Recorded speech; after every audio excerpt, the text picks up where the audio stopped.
gosh, it's been, I don't know if it's been 2 months or a month and a half. I want to say 2 months. I reached senior deputy a week and a half ago-ish. Was it last meeting? It was last meeting. Never mind, not a week and a half. It was last meeting. And I think that I've had a lot of strides in the department. I started out very fresh, very green, not knowing a whole lot of stuff, but through a lot of development and what people have given me, I've been able to improve myself quite a lot in the department, I would say, in almost all aspects.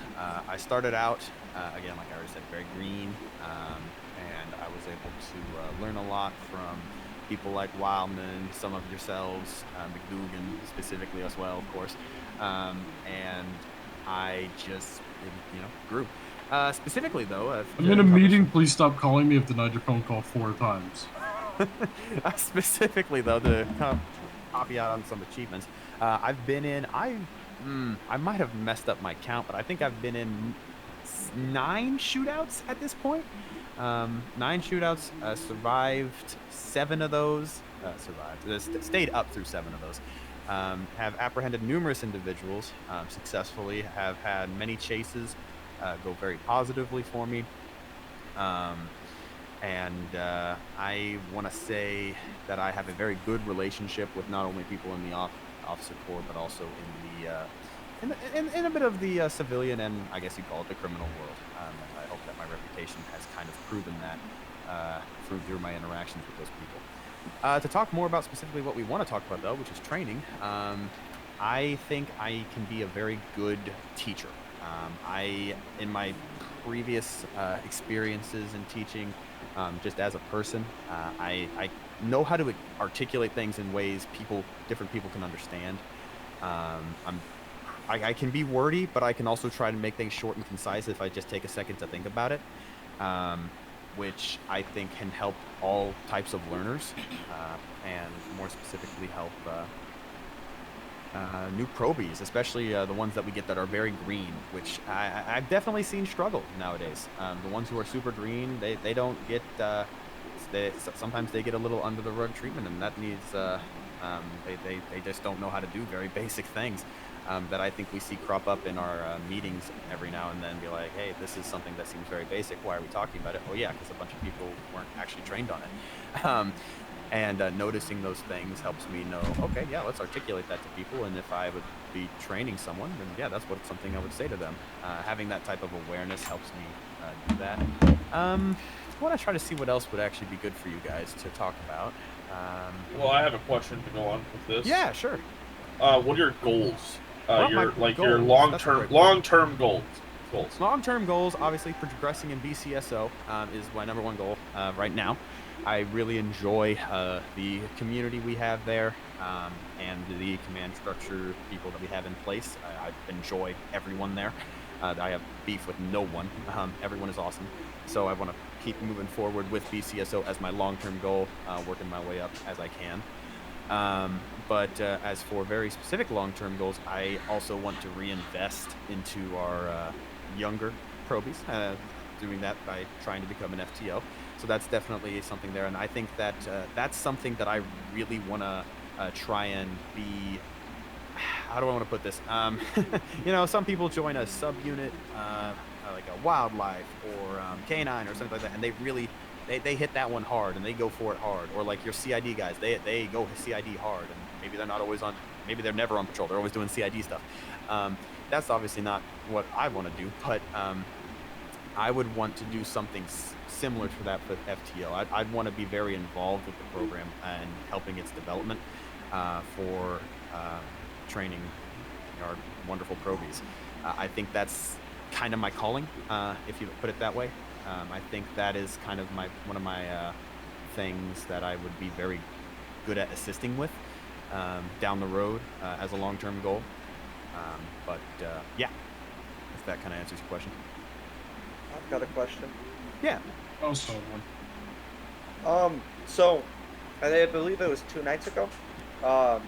There was a probationary officer at Phase 1, and Cheval gave you permission to take him out and kind of do a little mini Phase 1 on him. Yes. How do you think that you did doing that? How do you think it went? Certainly. Well, I didn't like how short I had with him, honestly. I think I only had him for less than an hour and a half, but that's just because of my own current restrictions that I had that night. But I think it went very positive for him. He was a very green guy. Not Carter, Crest. His name was Crest. He was. Question really quick. You said Yeah. he was a very green guy. What does that mean? New.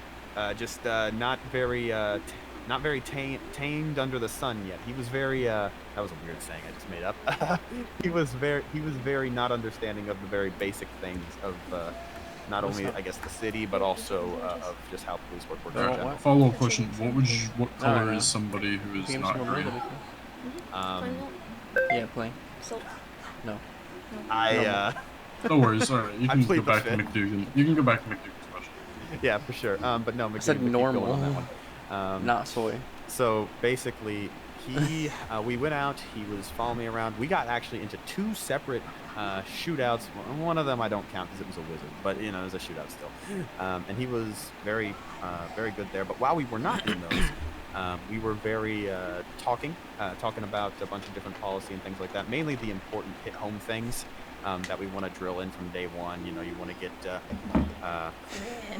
get your fleeing felons in. You want to get your talking about force in. You want to get your talking about what you're doing, why you're doing in the moment in. I think we got a traffic stop. I think we got a pursuit. I think we talked about all the different aspects of that for the most part of those two different separate things and what was going on. Obviously, the methodology in phase one you don't really talk about because there's no point in doing that because they can't do it anyways. But the whys and the what we were doing, yeah, that's definitely what we got to cover. And I think that it went very well. I did leave some specific notes. I believe it was with Chevel, maybe, possibly, I don't know. It's either me or Rig. I think I did. I think I gave it to both of you because I think Riggs took him out for his phase 2.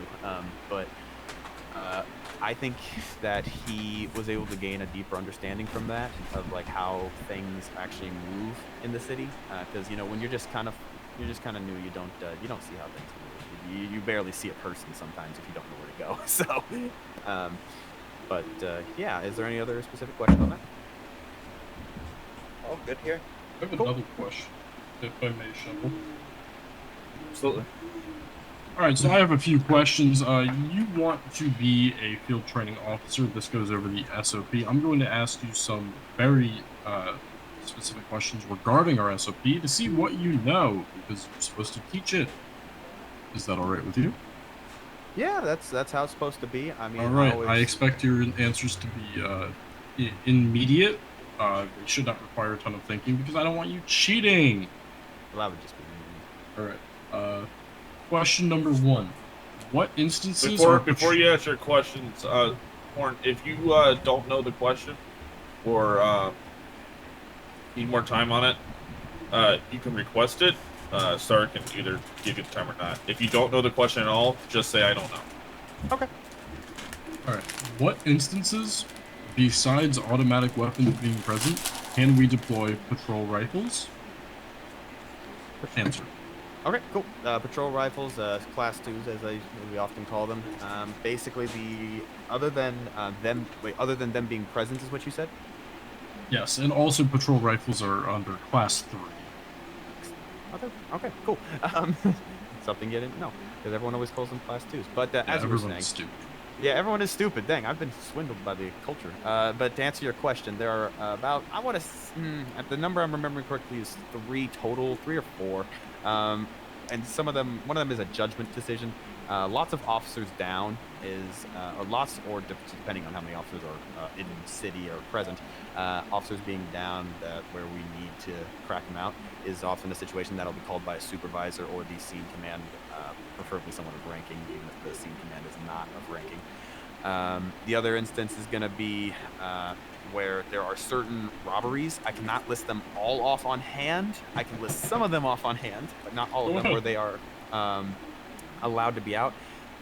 Allowed to be out, used, yes and no.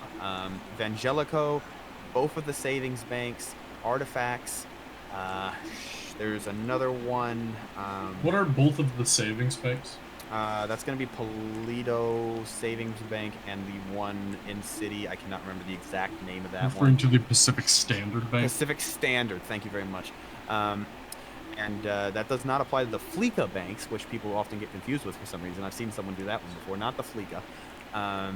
But also, did I say Vangelicos? I think I did. Yes, you did. I did. Okay, cool. And I believe I covered all of those. You are only missing the 2 hardest, and I do not blame you. I will let you know, because most people do not know. These are prison breaks, and when the power grid gets attacked by whoever attacks. That has never happened. Neither of those events have happened to me in city yet. Yes. I don't even know if prison breaks are even capable of happening. No, neither of those. Right now. Neither of those events can happen. I didn't think they could. I had read that before. I do remember. There's also one other scenario that you left out. Yeah, in a situation where a law enforcement officer is being kidnapped or held hostage. Yeah, I was. Yeah. That's one of my questions. My next question. Moment. Can you define probable cause? Probable cause, certainly. So, probable cause and reasonable suspicion often get kind of mixed, and they're not supposed to be. But probable cause essentially is the thing we use to determine if arrest or search and seizure can happen. And this is where you have facts supporting that a crime has been, going to be, is being committed. Now that means facts. Difference between that and reasonable suspicion, which I'm assuming is going to be a question, so I'll just answer it now.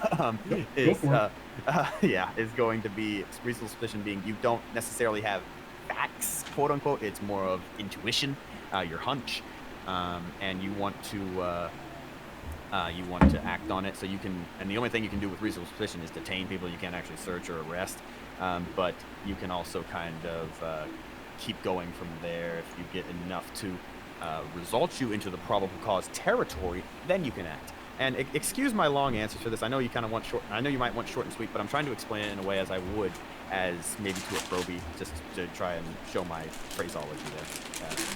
Yeah. All right. And my final question. This is going to be the hardest one. Okay.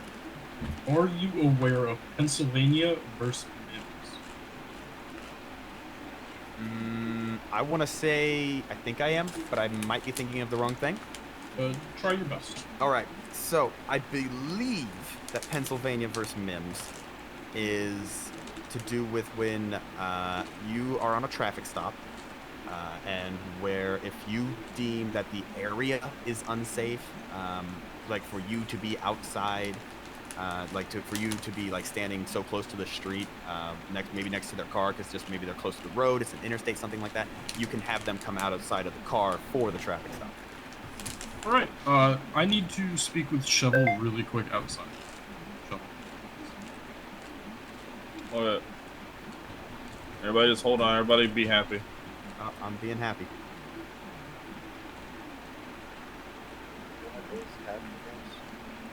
Okay, McDougan, that's really sad. With the sad way.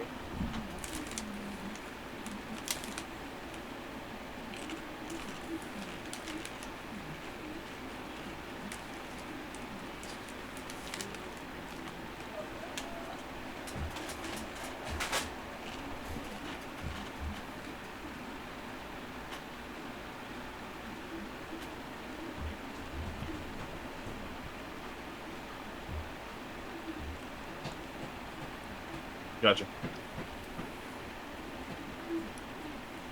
Brown, before at the end of the interview, we're gonna dismiss Horn. Make sure you keep the camera rolling. Okay. All right. Star, do you have any more questions? Not right now.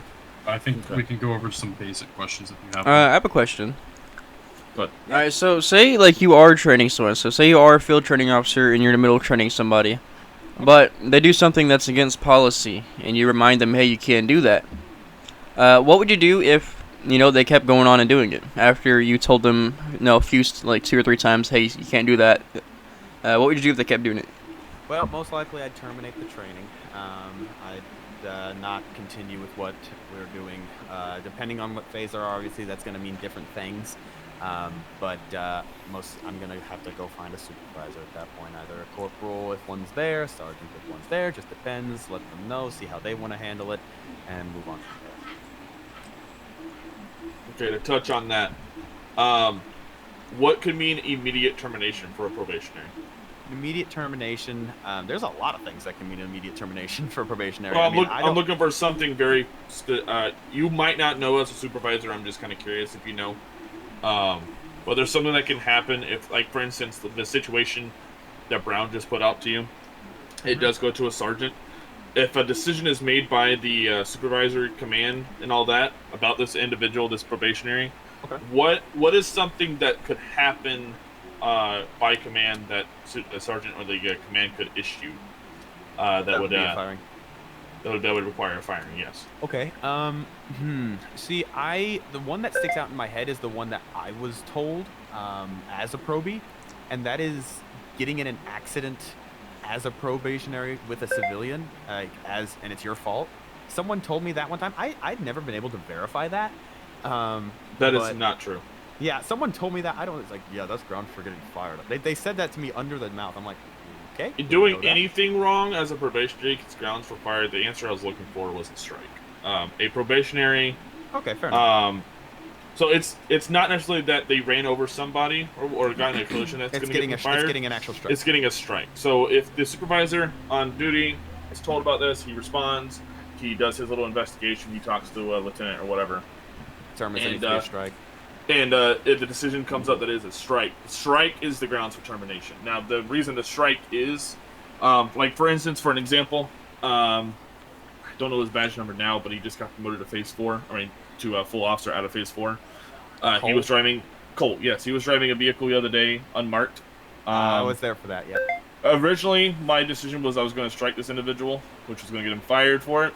Upon talking to the individual, which is always important, you might have a mindset, I'm going to strike this individual. Always. But when you show up on scene, you talk to the individual, and he didn't realize that he could change his livery. He was given a warning. Warnings are not grounds for strikes. You can't get too many warnings. I think we only give one warning, and then it's a strike no matter what happens next. But strikes are grounds for termination. Gotcha, actually, if a probationary gets a single strike, doesn't matter what it is, they are terminated. Yeah, that's what I thought it was something that maybe to that effect you're looking for, but you said specific, so I was like, hold on. Or I thought you said specific. You might not have. I don't know. I did, but I meant like specifically strike. Okay, gotcha. Yeah, I hear what you're saying. That is something that I don't think we tell our probies. Do you agree with that? Honest opinion. Honest opinion. If once you're on your Phase 4, maybe not. Maybe a little less, because that's the time when you might actually screw up a little bit and not intend to, because you're actually alone. Maybe just 2 strikes. I don't know. That's obviously something that's obviously been thought out well. I don't know the ins and out of that rule clearly, but I think the early phases easy, yeah, because the Phase 1, 2, you shouldn't be doing anything that deserves you to be in the situation to get a strike. You should be learning. That's all you should be doing. Even Phase 3 to an extent, but after that, you should know a little bit. But you're obviously kind of alone now. Maybe giving you a little bit of leeway, Okay. You've proven yourself to get to Phase 4, That's I have a question. Yeah, Star. Go ahead, Star. So it's on the SOP, which by all of the FTO checklists you are required to teach probies, like I said earlier. Always. What are the civilian employment opportunities the SADPS provides? I actually read about those today, and I had never seen those in the SOP before. I believe there is 2 of them. I think the first one is a fleet maintenance, is what I believe it is. And I think it's just like for repairing cars and stuff. And the second one, I can't remember what the second one is exactly. I think it's some sort of coordinator thing, isn't it? Is I believe you're referring to the watch commander, which is actually not under that section of the SOP, but we don't outline sections very well. The no, we don't. One is a tow operator, SADPS tow operator. managed. Yes, Gotcha. those are two positions we also do not have that are in the SOP. But being an FTO means you have to teach the Teach SOP, the SOP, as it's so, yep. written. Does not matter how outdated it is. Yeah, I've had since we discussed having this board. I've had some time to review it. So, yep. And I did notice that today. Actually, that was earlier today.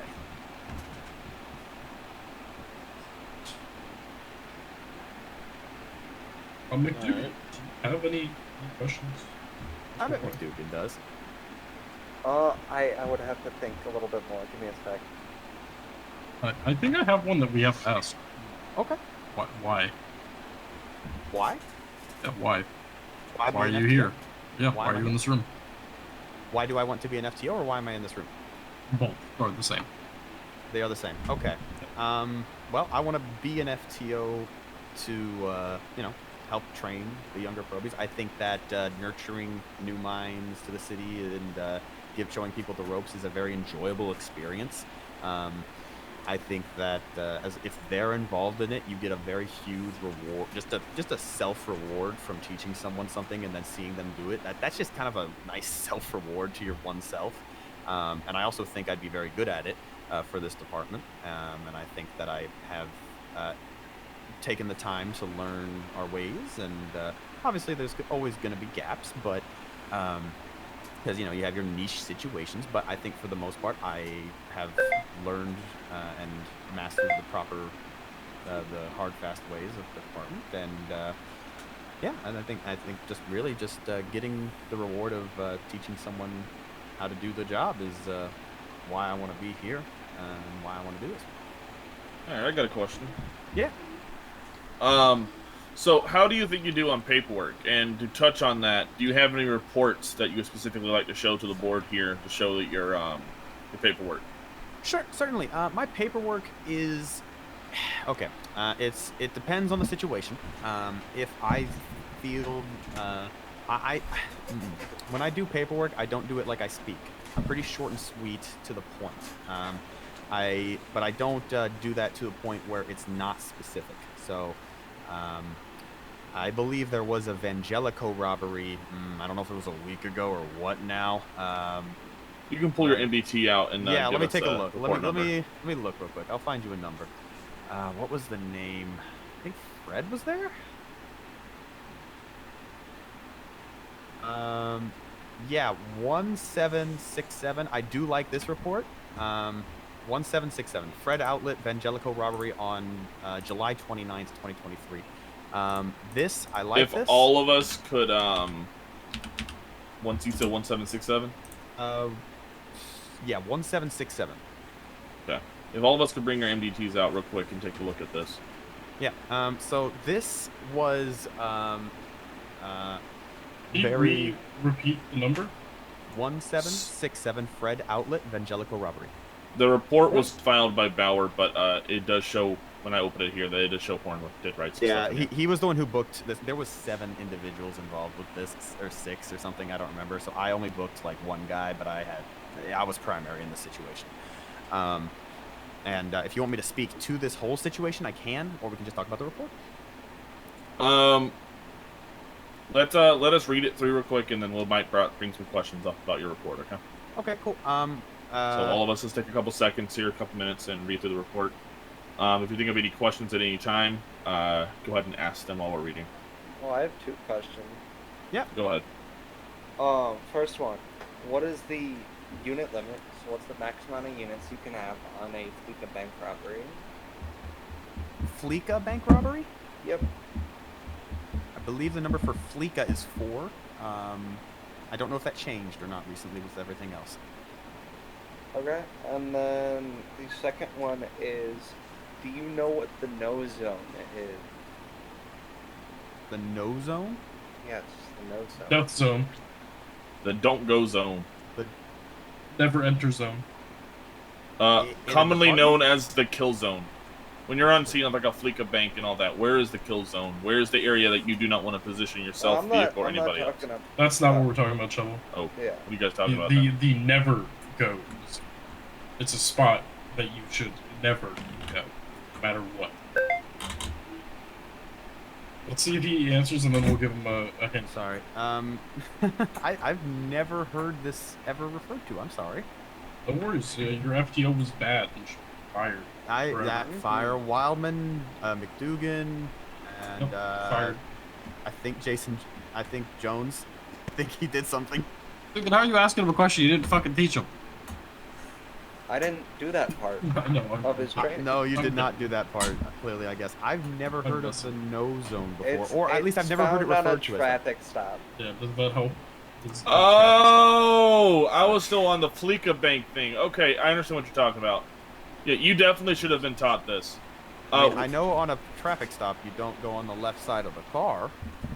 That's not true. I mean, I was talking. You walk around the back of your car to the right side of their car. Yeah.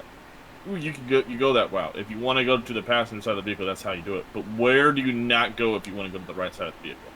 Where do I not go if I want? Yeah, to go where is the danger zone if you want to get to the passenger side of the vehicle? Behind of their vehicle. All right. If that's, I mean, like they could back up and hit you. I'm still. I've never. There was not this much emphasis that you're kind of inflecting upon me in this situation in traffic stops. There should be. So, well, I guess since you weren't getting the emphasis then, I'll give you the emphasis now.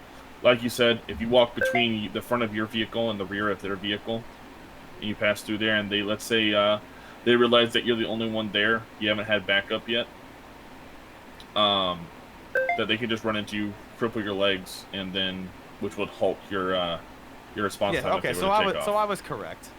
Yes. Okay, I just did. I don't remember that much inflection being put upon it by my FTO when talking about traffic stops. Just don't go in front of the vehicle, go from behind. And I was like, okay, cool, moving on with life with that instruction. Yeah, I don't remember that much inflection, but if I become an FTO, I will put that much inflection on it as you just have. Jesus Christ, fucking phone calls. Yeah, I mean, honestly, I kind of want to go off duty so I don't have to deal with that. But then So- I can't access my MDT. I have a question real quick. Please hit So, me. as FTO, right? What are each phases, and like what do they do? Like I guess Okay. like what do each phases do? All right, certainly. So each of the phases, they are wonderful things. Wonderful things. I think we have a great setup with our phases. But phase one is the first hires. They're plain clothes. Basically, they're a civilian ride-along who are being taught things as they go. It's very, I guess mine was pretty short and sweet. You ride along, you hit a couple boxes on learning a couple things and trying to learn what your partner officer is doing, your training officer is doing, and then you move on with life. Then you start your phase two, and that's when things actually get a little bit real. You get your uniform, you get gun, taser, I believe there's a couple, you get the MDT, you get any other basic materials. I don't think you get everything, but you get the basics. I don't have that exact list, obviously, but yeah, then you start your actual partner ride along, as I like to call it. Basically, you are allowed to start actually doing minor things as an officer that your training officer allows while checking off some boxes. And learning things as you go, just keep checking off the boxes, learn things as you go through the SOP and other things. Then you go to your phase 3, which is where you are now driving the car. Your phase 3 is you get your Crown Vic, for all departments it's the Crown Vic, and you drive that thing around with a training officer inside the vehicle. After that, after checking up the boxes that you need to in that section, you then go to your phase 4, which is, I really call it, I don't know if we actually call that phase 4, or we should just call it doing the phase 4, because whenever that time in between the phase 3 and the phase 4, the 3-day period, I call that just the solo, because, they're not doing their phase 4, they're just on their solo, waiting for their phase 4 to start.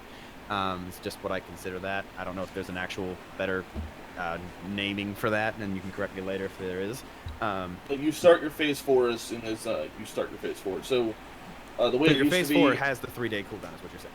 No, so it's technically the phase system, if you think about it, is actually a 5-phase system. Phase 1, phase 2, phase 3, phase 3 solo, and then phase 4. See, yeah, that's how I think about it. That is how I think about it. I just call it the solo, You're on your solo. You're waiting your 3 days for your solo. Then you start your phase 4 whenever you can find an FTO, which is where they ride along with you again, check off boxes, kind of like acting like plain clothes day. If anyone's heard that inflection before, if you haven't, let me know. I will explain it. And then if you check off all the boxes, you pass your test, you move on with life, and you become a fully certified deputy and/or patrol officer. All right, cool. So I got another question. Yeah. Because during my time as FTO, I get asked this countless times by our probies. What is each car like? What like? So say like, what is each car that each rank can use? Oh, okay. I've been paying a lot more attention to our cars. You can thank McDougan for that. So I might actually be able to name most of them. We start at the bottom here, moving up. We got the Crown Vic, which is used by our probies. Only the probies. It's the only thing they can drive. Then we go to our full-time deputies and deputies, and not troopers because they're senior deputies. Full-time deputies and patrol officers, where we have the Ford Explorer, and we have that's it. No, never mind. Sorry. The Ford Explorer. That's it. Then we go up to seniors, which have access to now the Tahoe and the Taurus. I think that's the name of it, the sedan type car. And I cannot remember if this is where LSPD starts to differ. I think that only starts to differ at the corporal stages. Please correct me if I'm wrong. But I know at corporal, everyone gets their A class. Each rank gets their A class. It's the Durango for BCSO, the Charger for the for LSPD, and State gets I believe it's the Mustang. That's their A class. It's the Mustang, and I think that counts for Trooper as well. Am I right? Yeah, cool. That is right. Yeah. Cool. And then moving on from that, I think it's this. And then there's some. Then there's the divisional ones. You know, you got your discrete cars, which I don't remember what they use for that. I think they just use basic cars and then they just hide them, take off the liveries or whatever. I don't really know actually how CID does that or what cars they use. But I do know that Wildlife has the F-150, and I do know that obviously there's the speed unit cars, and I'm thinking. I don't think that might be everything. I don't know. That might be everything. I might be missing something. Unless you want me to name the speed units too, which I'll miss one of them because I know all but one of them. There's only 2, I believe, isn't there? Well, no, there's the Demon, the M4, and then there's something else, and I have no idea what it is. Oh yes, that is Russell's speed unit. Russell's speed unit. All right, there you go. I don't count that thing. I don't know what it is. Unit and I Adam see it in there. I don't Savage's- touch it. We have Adam Savage's patrol vehicle and Russell's speed unit. You see other people use it. Gotcha. Okay, I have no idea. But what did I miss? Nothing really other than the fact that once you get sergeant level, that's when you start being able to go run slick top and all that. That's not a big deal. Wait, what did you say? Sorry. Once you hit sergeant, that's when you start being able to drive slick top and all that. The slick tops, yeah. I don't. Yeah. I don't Alright, know cool. Really those cars. So since you're in BCSO, this is going to be a BCO directed question. Okay. So with the vehicle colors for BCSO, what color can each rank use? Okay. So I know there are the gray ones for senior and below. I don't. I'm gonna say that corporal also uses gray. I'm gonna blame Shadow Wolf for leaving and not me seeing him around to confirm this. But I want to say that they use gray as well. Black I know is sergeant and above. Who uses white? I think white is just our speed unit. Am I wrong there? Alright, so corporal and sergeants can use black, and command plus can use white. Gotcha. Okay. Unless you're in a speed unit, because I think that's the only color for those, isn't it? Yep. Yeah. Okay. So more presently on to the FTO system. Do you think there's anything that can be done better in the FTO program? Give me a second on that one. This isn't a right or wrong question. This is just an honest opinion. Yeah, no, I'm just thinking. I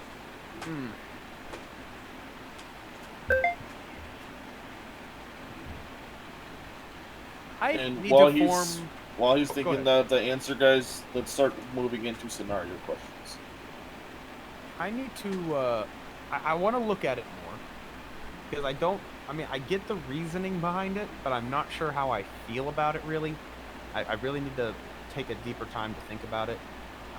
But the rule that you cannot have the same FTO twice in a row. I get the premise. Bye, McDougan.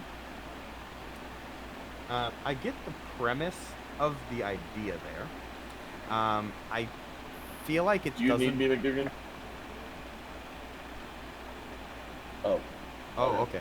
I feel like the premise of the rule, though, has misapplications, and there's some things where that doesn't really work for, and I think there could be exceptions written into there, possibly, or I don't know. I need to think about it more. I just that very specific rule, I just kind of makes me tweak my head about it, be like, why is that there? I need to think about that more, about the pros and cons of that, and see how I like it or not, you know? I got you. Star, do you have any scenario questions? Specific scenario questions. Let me think. Brown? I'm thinking about some too. Sorry. All right, I've got one. All right, go ahead, Star. That was fast. All right, you witness it's an easy one. Okay. You witness a corporal driving a vehicle with slick top. What do you do? With slick top. Yeah, some corporals driving around with slick top. I would What first are your ask steps? him about it. First ask him about it, you know, see what Or the her. situation, or her, him or her. It might be McDougan, you know. Ask him or her about what's the what and why, because you know, there might be there's sometimes reasons, you know, there's sometimes reasons. But if the answer I get is unsatisfactory, misdirection-y, I'd unfortunately have to talk to either a sergeant or a member of command about the situation, and that would be unfortunate because hopefully they'd have a reason to, especially if they're a corporal. You would think they would, but You'd hope so. yeah, you'd hope so. One would really hope so if they're a corporal.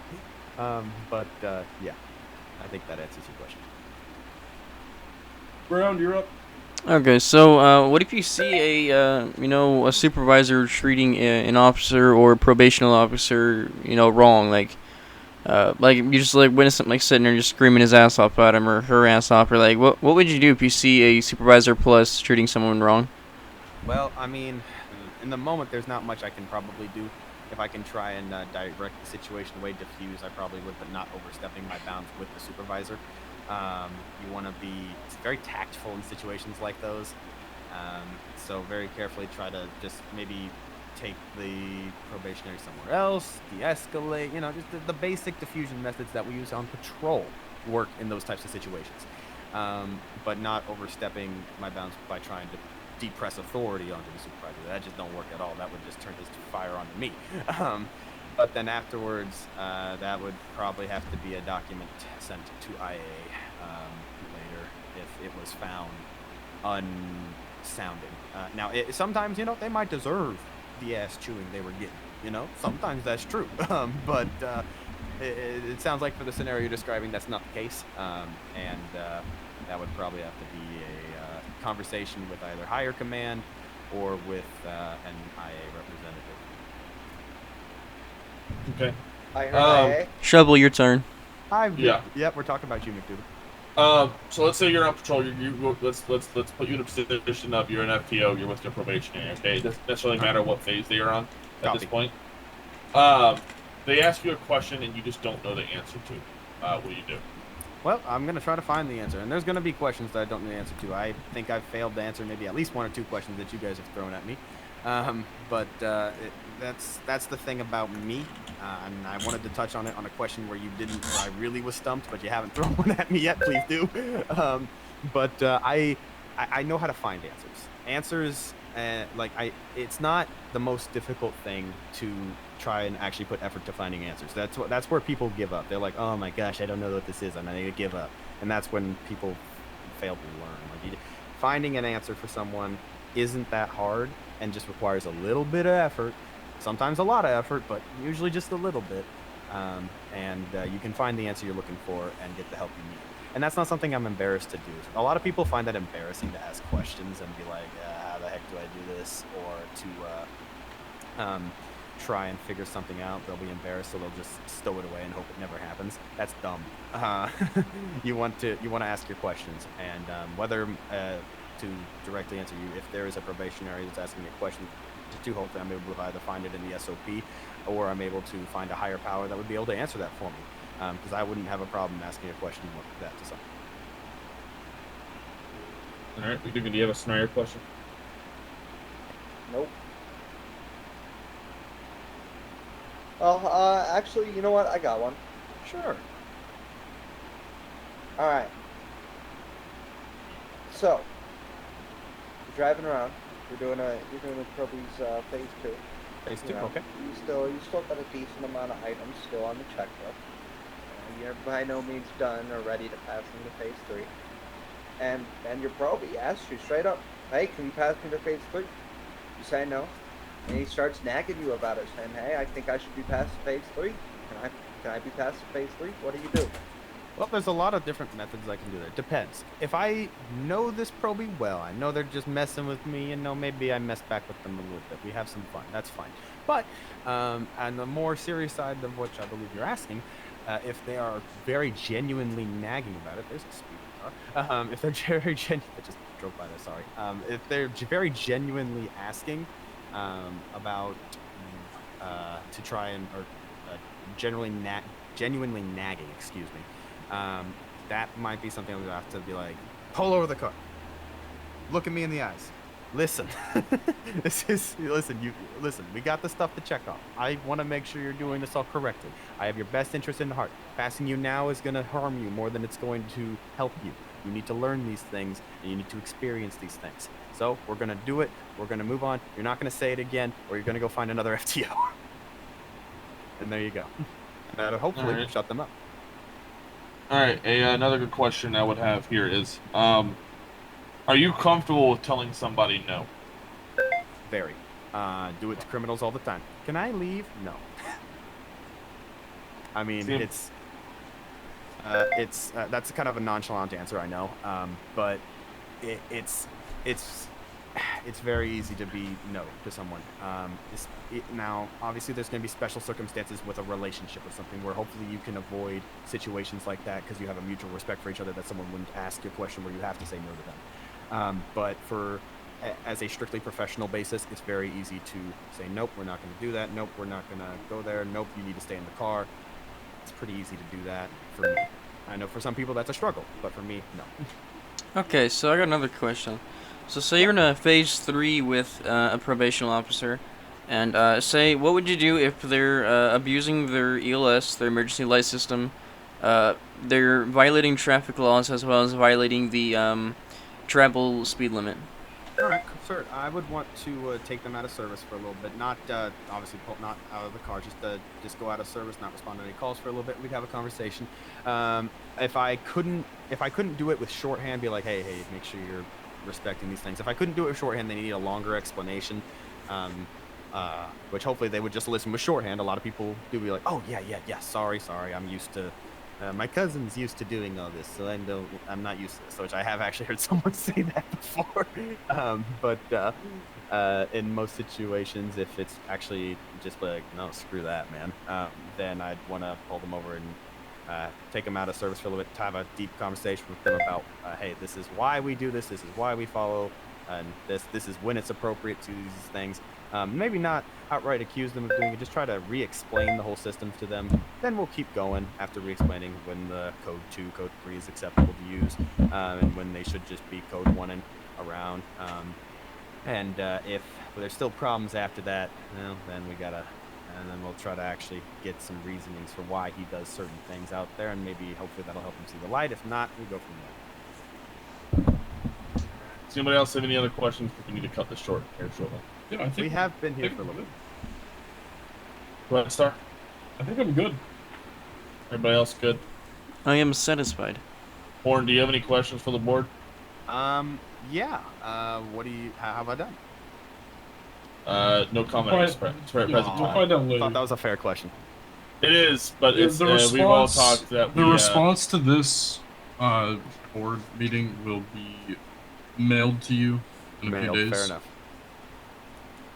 Alrighty, well, nope, I don't think I have any questions. I think your questions have all been very fair, and I hope I've answered them well, hopefully not too lengthily, but yeah. Oh, one thing I want to comment on. Yeah. All police scenes, every single scene, or, all fleekas have a maximum of 8 units. The Fleekas? Yeah, I just want to let you know that before you leave, because that could actually impact your patrol. Oh, fair enough. I mean, that one was actually sitting in the back of my mind. I need to go double check that, because I might have been thinking of the wrong thing, so I am going to go double. I was going to do that either way, but yeah, I appreciate that. All right. Well, this time, Horn, thank you for coming out. Thank you for talking to us. I'm going to go ahead and dismiss you this time. We'll, like I said, this will be posted into your private channel within the field training chat. At which point, a new discussion will be built upon the about this. A new vote will be put out, and you will hear the results from the vote and the discussion within a couple of days. Awesome, thank you. And sorry to just go back to start. I actually think they're broken right now. At least they were last time. What is broken? The Fleeka banks. Probably. Yeah, they weren't working, and I was like, oh well, I guess we don't have to worry about those for a little bit. So. Yep. Yeah, I don't know why they are, but they are. It happens. It do happen. Alrighty, we'll All right. Well, thank you very much, excusing him gentlemen. to discuss. And Yeah. McDougan. If you're, were you running with McDougan or? I was not. I got my title. Okay. Okay. And plus, we're here. All right. Well, thank you. I will. West of the board members, if you'll stay for us for a moment. All right. Well, thank you very much, guys. You have a good one. Yep. Give I want to walk him out. I want to get him out of here. This room is soundproof, by the way. Really? Yeah, I couldn't hear you guys. Can we get one of those in Crane's office? Real. Star, I believe you have a comment about an earlier statement. Yes. I've asked the question I asked about the SOP, the case law, regarding officer safety on traffic stops for every single FTO interview I've ever done in my life. He is the first person to... He didn't get it exactly right, but he's the first person to get that fucking close in my life. And he answered it quick enough where I don't think he was cheating. Okay. I think, in my honest opinion, I think he did pretty well. He answered us with like pretty good detail and all that. So I mean, I'm sure he would do well with the FTO program. That's just my opinion, though. I think you did great. So I don't know Deputy Horn very well. I skimmed through the conversation. I wasn't involving myself as I don't know this individual. Can anybody list some of the reasons why no's were voted? I know he has had an open complaint or something. I'm not sure what to as if. We have not been told yet, but I know he has had a couple of complaints. That's just from what I know. Yeah, apparently he has a complaint that's very bad. I have an open complaint on me. I'm a sergeant, so don't care, personally, about open complaints. If he's found... Everybody has a complaint on them I hate stopping people for open complaints that aren't fucking found anything yet. What's the worst that happens? We let him into FTO, What I mean by, found, and then we kick him out? What I meant by open is, they striked him already, I believe. Where's the strike sheet? Can I find a strike sheet somewhere so I can see I who has believe strikes? it was pinned in the supervisor's chat. It's not. We don't have the actual sheet to see who's currently striking. Because I do remember seeing inside his FTO voting thing that Tedson said something like he'd strike them later that night. He has no active or recent complaint. Okay. Also, I don't fucking care about complaints, to be honest. Like, as long as it's not detrimental when you learn from it, I don't really care. if it's detrimental enough, I feel like they should tell us. And if they don't want to tell us, then it's not important. It's not important If no one else has any other comments, I'm gonna go ahead and close this whole interview. I mean, do we have anything that we need to get on the record for the camera? I'm gonna take that as a no. Yeah, I'll say one last thing for the camera. That was one of the best FTO interviews I've seen in a long time. He handled himself well. He obviously has no issue talking to people around superiors and all of that. Just the way he completely handled that was wonderful, and I yeah. could tell he was a little nervous. Yeah, but the way he held himself shone through the nerves. Yeah. He's goaded out the sticks. Yes, it did. All right, I'm off, I guess. All right. Well, I'm going to go ahead and close the Bye. interview. Thank you guys for coming out.